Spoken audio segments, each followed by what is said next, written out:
निर्गुण निराकार परमात्मा सगुण साकार परमपिता शिव माँ शिवा राधा कृष्ण, इन्हें मेरे अनंत कोटि प्रणाम।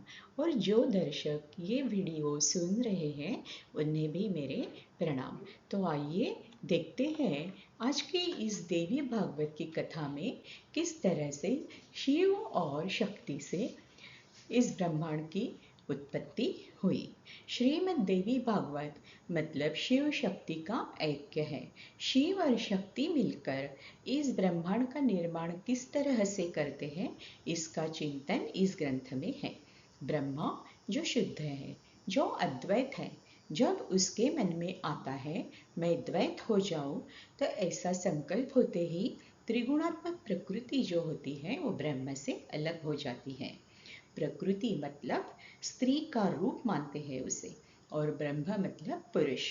तो इनके संयोग से ही ब्रह्मांड की उत्पत्ति होती है। सत्ययुग के बाद त्रेतायुग, त्रेतायुग फिर द्वापर युग और फिर कलियुग, ऐसे 4 युगों को मिलाकर कहते हैं एक चतुर्युग। तो एक चतुर्युग होने के बाद प्रलय होता है और फिर से सृष्टि की उत्पत्ति होती है। तो इस तरह से एक के बाद एक चतुर्युग आते ही रहते हैं और पुनरूपी जननम पुनरूपी मरणम चलता ही रहता है। इस काल चक्र का कोई हिसाब ही नहीं है। ब्रह्मदेव ने मानस सृष्टि बनाई। किसकी मानस सृष्टि बनाई? उन्होंने सनत कुमार की उत्पत्ति की और ऋषियों की। लेकिन सनत कुमार और ऋषि तपश्चर्या के लिए चले गए। ब्रह्मदेव को चिंता होने लगी कि यदि प्रजा की उत्पत्ति नहीं हुई तो ये सृष्टि जो है ये किस तरह से चलेगी। इसलिए ब्रह्मदेव ने शिव की आराधना की और शिव के वरदान से ब्रह्मदेव के शरीर से एक स्त्री और एक पुरुष, स्त्री मतलब शतरूपा और पुरुष मतलब मनु, इनकी जोड़ी, ऐसे 2 स्वरूप ब्रह्मदेव के शरीर से बाहर आए। तो इस तरह से ही ब्रह्मांड की कौन सी जोड़ियां हैं वो देखेंगे। आदिति और कश्यप, कौशल्या और दशरथ, राधा कृष्ण, देवकी और वसुदेव, ये सब प्रकृति और पुरुष की जोड़ियां हैं। इसी तरह हर घर में कर्ता पुरुष ब्रह्म है और उसकी पत्नी प्रकृति है। पुरुष और प्रकृति से ही सृष्टि की उत्पत्ति होती है। जब वेदव्यास जी ने देवी भागवत पुराण की कथा जन्मेजय को सुनाई, तब सूत महर्षि ने भी उस परम दिव्य पुराण का श्रवण किया, उस पुराण को आत्मसात किया और कलियुग के चलते नैमिषारण्य में 88,000 ऋषियों को देवी भागवत पुराण की कथा सुनाई। सूत महर्षि कहते हैं, आदि शक्ति की कृपा के बिना इन अद्भुत कथाओं को सुन पाना संभव नहीं। सर्वश्रेष्ठ ऐसा ये अद्भुत पुराण है। 9 दिन का जागरण है। नवरात्र के 9 दिनों में इस चैतन्य शक्ति कहो इसे, या कुंडलिनी शक्ति कहो, इस या एनर्जी जिसे हम ऊर्जा भी कहते हैं, उसको इस देवी भागवत कथा श्रवण से अनुभव करना होता है।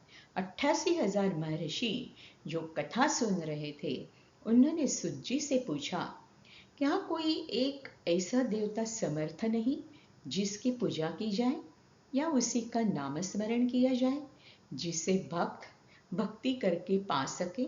तब सुज्जी ने कहा, सुनिए, ध्यान से सुनिए, बहुत बड़ी बात है। पूरे ब्रह्मांड में, इस जगत में नाम और रूप के भी पार एक ही तत्व है। उसी तत्व को कोई राम कहता है, कोई विष्णु कहता है। शिव पंचायतन की हम पूजा करते हैं। शिव पंचायतन मतलब क्या? गणपति, शंकर, विष्णु, भगवती और सूर्य भगवान, ऐसे कहा गया है। इन 5 देवताओं को मंदिर में, घर के मंदिर में स्थापित करना चाहिए। लेकिन इनमें से किसी भी तत्व की पूजा की, भक्ति की, किसी भी एक तत्व की भक्ति की, तो वह उस परमात्मा को ही पहुंचती है। ऐसा ये अद्भुत पुराण शिव शक्ति दोनों की कृपा हुई तो ही सीखने को मिलता है। देवी भागवत कथा ज़्यादा जगह सुनने को नहीं मिलती। उसका कारण यही है कि शिव और शक्ति दोनों की कृपा के बिना कथा श्रवण करने को नहीं मिलती। 18 पुराणों का और 18 उपपुराणों का यह देवी भागवत पुराण कलश ग्रंथ है।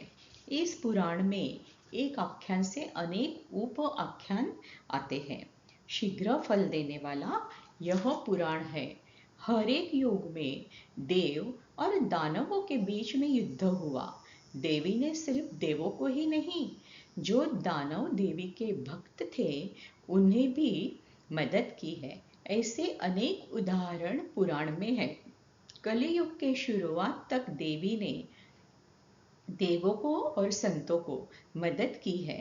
हर एक के हृदय में रहने वाली यह ब्रह्मांड नायिका पूरे चराचर में है। देवी मतलब शक्ति, ऊर्जा। इस शक्ति के बिना जीवन व्यर्थ है। जो देवी की भक्ति करता है, देवी उनकी रक्षा करती है। यह भगवती इस पृथ्वी पर कब आई, इसका ज्ञान किसी को नहीं। अभी जानते हैं थोड़ा काल गणना के बारे में। पूरी काल गणना तो नहीं, लेकिन काल गणना से एक जो है त्रुटि, उसको हम जानते हैं। त्रुटि मतलब कितना समय। त्रुटि मतलब कितना समय? जितना वक्त सुई से एक गुब्बारे पर चुभाने में लगता है, उतना वक्त मतलब एक त्रुटि। और ब्रह्मदेव का एक त्रुटि मतलब पृथ्वी का एक साल 365 दिन। इससे हमें पता चलता है कि ब्रह्मदेव का एक दिन मतलब कितने साल होंगे। काउंट करते रहो। यह काल गणना पुरानी है। ब्रह्मदेव की आयु होती है 100 साल। ब्रह्मदेव की आयु से 100 गुना ज़्यादा आयु होती है विष्णु की। और विष्णु की आयु से 100 गुना ज़्यादा आयु होती है शंकर भगवान की। और शंकर भगवान की आयु से कितनी गुना ज़्यादा है देवी की आयु, कोई नहीं जानता। हम देवी माँ की आरती करते हैं। दुर्गे दुर्गट दुर्गट भारी। इस आरती के दूसरे अनुच्छेद में हम लोग कहते हैं, चारी श्रमले परंतु न बोलवे काही, साही विवाद करिता पड़िले प्रवाही। चारी मतलब 4 वेद, ऋग्वेद, यजुर्वेद, सामवेद और अथर्ववेद। ये चारों के चारों वेद थक गए, लेकिन उन्हें देवी के बारे में कुछ भी पता नहीं चला। वे देवी के आयु के बारे में, देवी के बारे कुछ भी नहीं कह सके। अभी देखते हैं, साही विवाद करिता पड़िले प्रवाही। साही मतलब 6 शास्त्र। कौन से? न्याय दर्शन, वैशेषिक दर्शन, सांख्य शास्त्र, योग शास्त्र, मीमांसा दर्शन और वेदांत दर्शन। ये जो 6 शास्त्र हैं, ये भी आपस में विवाद करते करते थक गए, प्रवाह में गिर गए।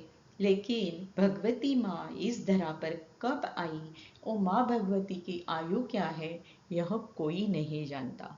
देवी भागवत साक्षात मूल प्रकृति का वर्णन है। इसमें साक्षात मूल प्रकृति का वर्णन आया है। इसलिए इस पुराण से श्रेष्ठ कौन सा पुराण होगा? माँ भगवती ब्रह्मांड नायिका है।